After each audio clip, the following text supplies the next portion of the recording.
Hey guys, Tyler here with IGN, today to talk about the Western Roman Empire faction in Total War Attila. Second only to the Ruthless Huns, the Western Roman Empire is Attila's most notable faction, and perhaps Total War's toughest campaign to date. Western Rome is an empire fraught with political troubles and foreign threats that will test even most experienced Total War players. The Western Roman Empire begins a campaign with a huge hold on the world map, over 30 regions to start, but your first threats will pop up early and keep coming turn after turn. That said, Western Rome excels on the back foot, where its disciplined troops can withstand wave after wave of invaders. The Roman cultural trait Imperial Allegiance encourages diversity among its armies, allowing them to support brutal barbarian units alongside their legions. Western Rome's faction trait Cultural Integration ensures that the cities of the empire will continue to grow at a reduced cost to public order. Together, these traits help Western Roman players enforce their control over a number of foreign lands, while keeping the peace at home, both issues they will need to continually address throughout the campaign. From the very first turn, players should consider which regions they are most willing to give up from their empire. This is definitely an unusual approach, but players will quickly find that maintaining full control over the starting empire is practically impossible. Reducing public order and sanitation problems across the Mediterranean should be a high priority early on, for which waterworks and public forums will be your friends. Players may also find that reducing their tax rate early on will reduce dependence on its income, while fixing public order issues in a number of provinces.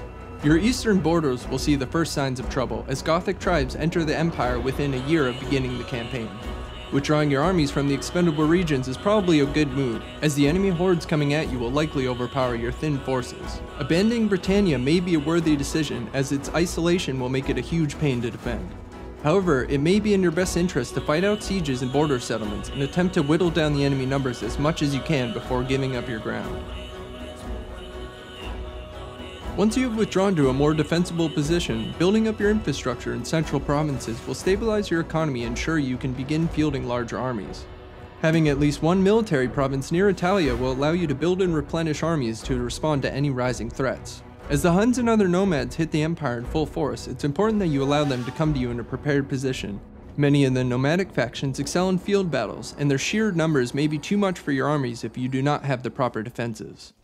If you do manage to withstand a barbarian attack, it's often best to repay the intended mischief with interest and put an end to their faction entirely. Hordes generally take longer to replenish their numbers than your armies, however your enemy's mobility will leave you few chances to fully crush them. Be sure you don't miss an opportunity. Extending the olive branch to any Gothic factions that may have settled down could relieve a major pressure on your faction, and it is important to minimize or delay threats whenever possible.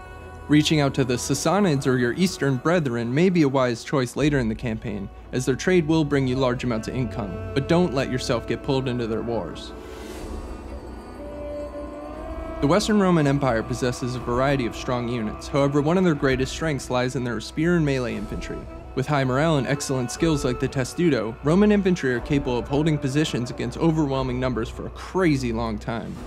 With a healthy mix of spear and melee troops, armies can maintain a battle line that constantly pushes forward against the enemy with swordsmen, while falling back on their spearmen to fend off enemy charges or flanks. To support these disciplined battle lines are a slew of skirmishers, archers, shock infantry, and cavalry units. By utilizing a variety of these units, players can create versatile armies capable of dealing with threats ranging from Hunnic hordes to Sassanid elephants. Alternatively, players can create specialized armies focusing on smaller number of unit types. Because Roman units are generally strong and well disciplined, armies comprised largely of cavalry or missile units can excel in the right situation. Western Rome is a versatile faction on the battlefield.